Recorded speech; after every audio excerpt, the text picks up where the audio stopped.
This episode is sponsored by Friskies, who would like to tell your cats hi. Now, if that didn't get your cat's attention, there is one thing that always does the trick. Just pour some Friskies crunchy food in the bowl and you'll hear those paws come running. Works every time. With so many Friskies choices, you can always bring your cats running from their secret napping spots.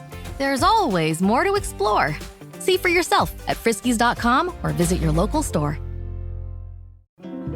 This episode is brought to you by San Pellegrino. A meal isn't just about what's on your plate. It's about what you bring to the table. San Pellegrino believes the table is where the best of life happens. That's what makes gathering around it so rich and rewarding. And with their unique sparkling natural mineral water, San Pellegrino brings its best so you can bring yours.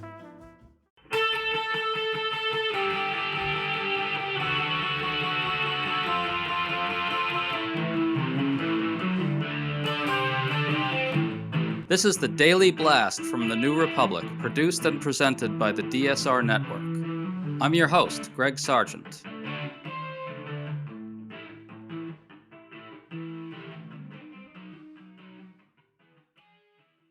Over the weekend, President Donald Trump ordered up the National Guard to deal with violence that broke out in Los Angeles in relation to protests of Trump's immigration policies.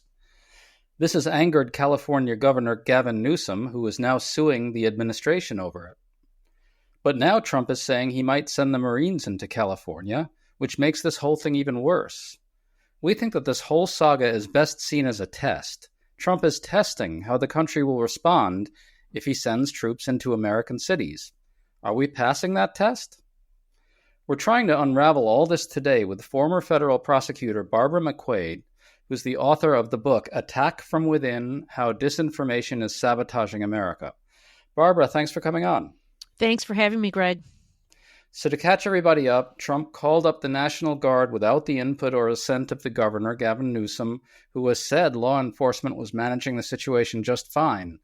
Barbara, can you walk us through why this move by Trump was itself a grotesque abuse of power?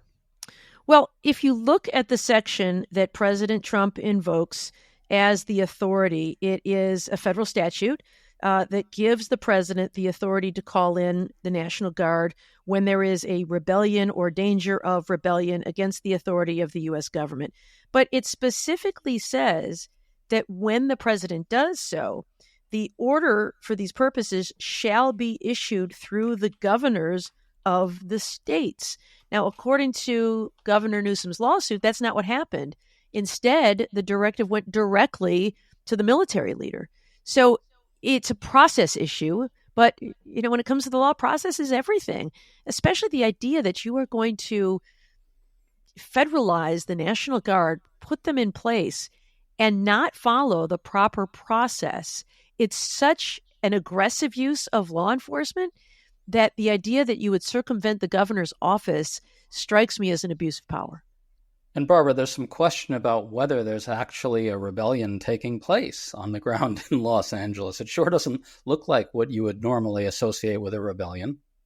Yeah, this is an area where the president gets an awful lot of discretion to decide whether he believes it's necessary to send in military troops to quell a rebellion. But, just because you can do something doesn't mean you should. Restraint is often a very appropriate use of discretion in these situations.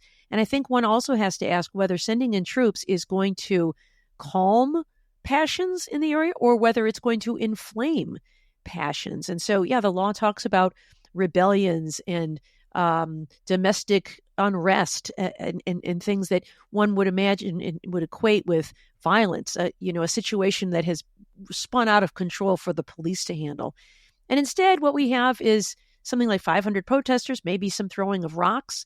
And when the governor and the mayor have specifically said, please don't come, we think it will only make matters worse, the sort of overriding of their judgment does suggest that maybe there's something more afoot than a necessity and a president trying to solve a problem as opposed to trying to create a problem. It's funny that you bring up this question of whether this will inflame passions or calm them. Another question is whether Trump actually wants passions inflamed, which I think he very much does. Trump just escalated matters. He was asked whether he'll send the Marines into California. Listen to this. Are you going to deploy Marines in California? We'll see what happens. I mean, I think we have it very well under control. I think it would have been a very bad situation. It was heading in the wrong direction. It's now heading in the right direction. And we hope to have the support of Gavin, because Gavin's the big beneficiary as we straighten out his problems. Barb, it's pure fantasy that Trump is the one straightening out the problem here, as he says.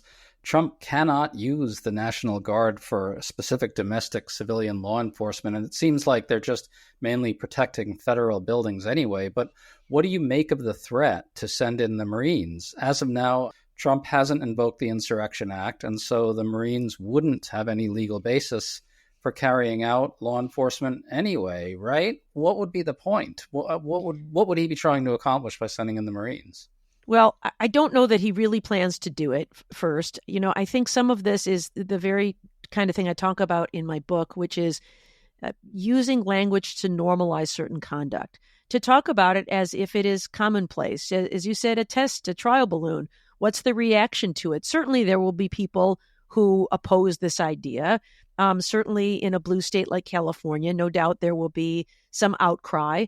But maybe that is a political battle that President Trump has calculated he wants to fight, because he will get people on the side of immigrants, defending the rights of protesters, and he can be perceived as the person who cares about law and order and restoring public safety and expelling immigrants from our communities. That is likely something he believes is a political win for him. So the more he talks about sending in troops and being tough, I think the more political points he scores. But of course, if he does decide that the test is going well for him, that this is a popular move, maybe we do see at some point, again, he has a lot of discretion to decide when there is an emergency such that it is necessary to call in the military. But it seems to me that these are emergencies of his own creation, designed to give him the opportunity to come in and save the day. It seems more about scoring political points than about protecting public safety. To stay up to date on all the news that you need to know, there's no better place than right here on the DSR Network. And there's no better way to enjoy the DSR Network than by becoming a member. Members enjoy an ad-free listening experience, access to our Discord community, exclusive content, and more. Use code DSR2025 for a 40% off discount on sign-up at thedsrnetwork.com/buy. That's code DSR2025 at thedsrnetwork.com/buy. Thank you, and enjoy the show.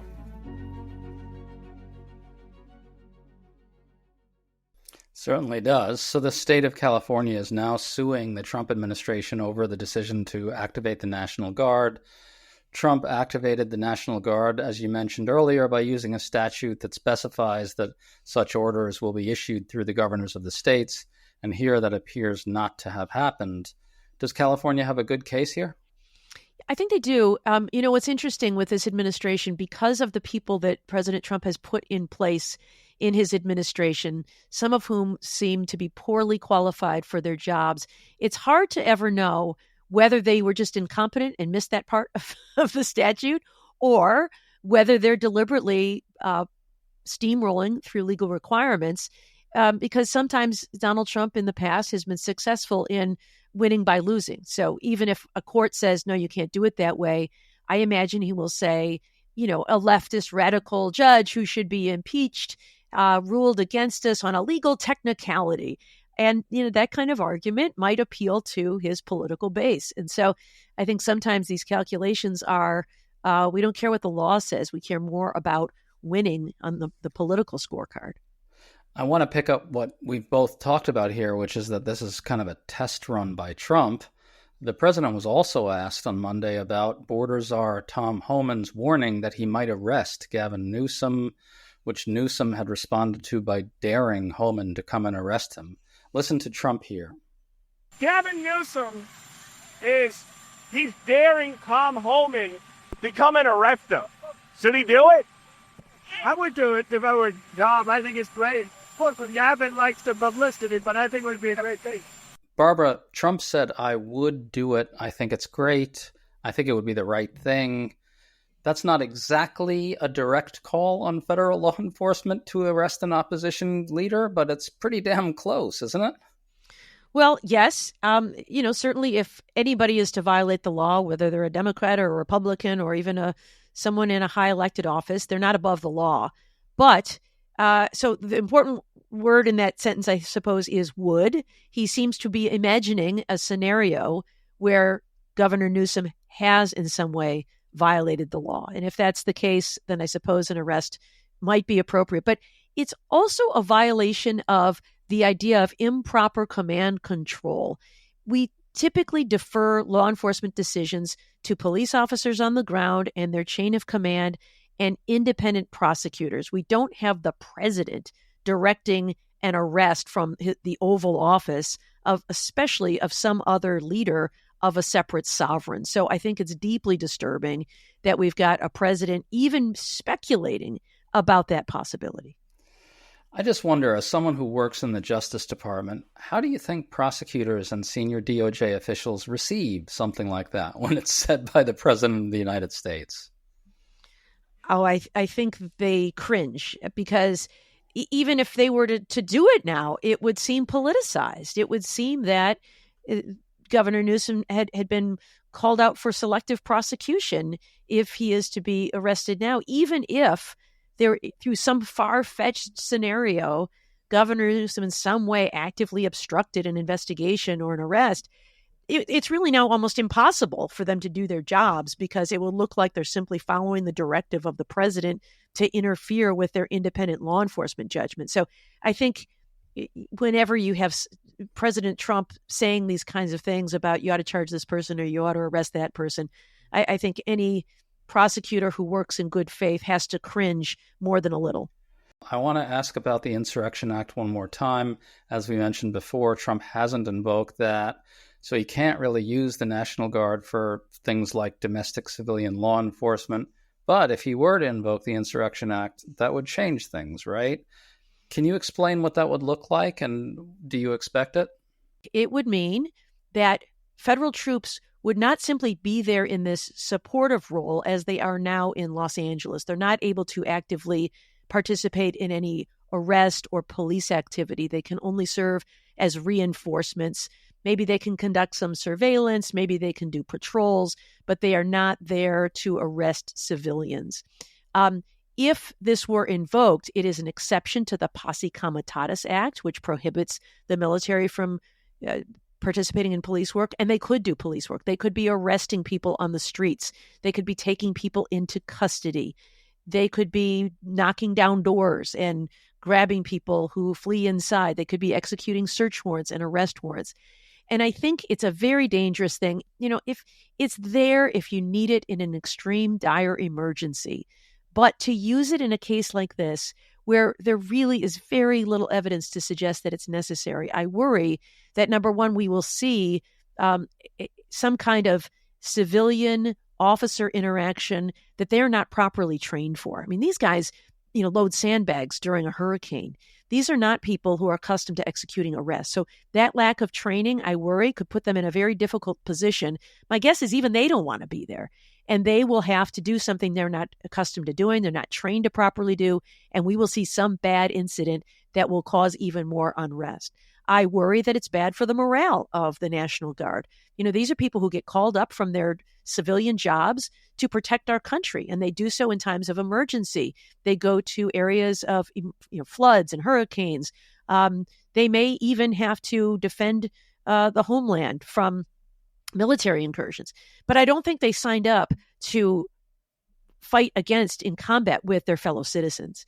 And I also worry it will undermine the reputation of the military, their recruiting, if they are seen as people who are put on the streets against our own citizens in hand-to-hand combat, then I think that will cause them to have recruiting problems for who wants to become a member of the military or the National Guard. So I think it's, just because you can do something doesn't mean you should.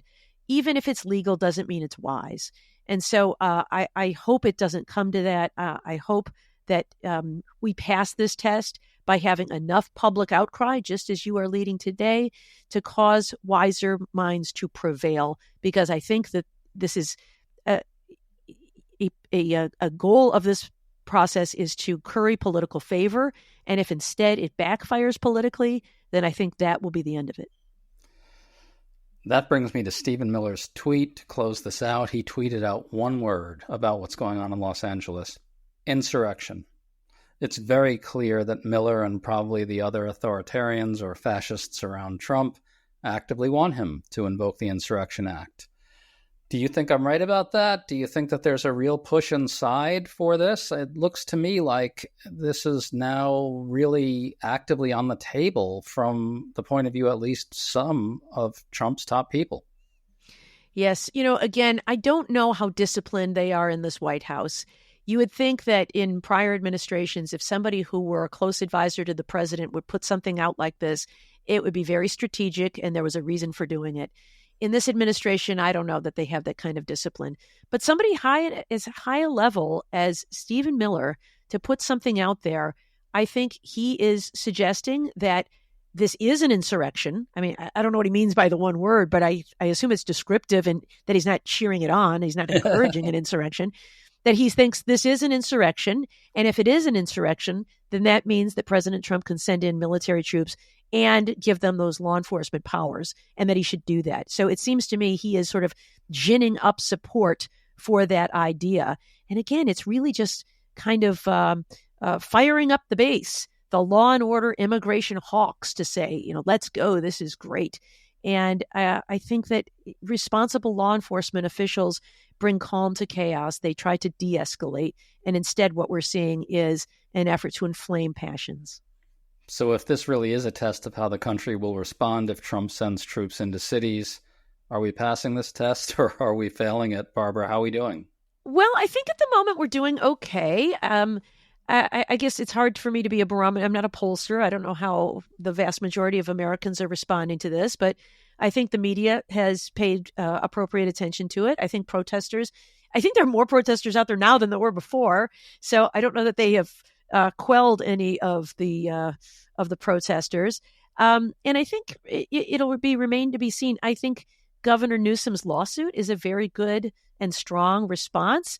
I think he will win. And I think when he wins, that will also be a strong response. As we said, I'm sure we'll get response from the president simply attacking the judge as opposed to the judgment. But I think all of these, we need to have a response that comes from a number of different constituencies to stand up to these kind of heavy-handed tactics. And so far, it seems like that's happening. Such a good point that Newsom responding with the lawsuit. And by the way, we should also underscore that around over 20 Democratic governors put out a strong statement condemning this as well. These are the types of things we want to be seeing to be reassured that we're passing this test and that the country and its institutions are standing up at a moment of crisis. Barb McQuaid, it's so good to talk to you. Thanks for coming on. Thanks for having me, Greg.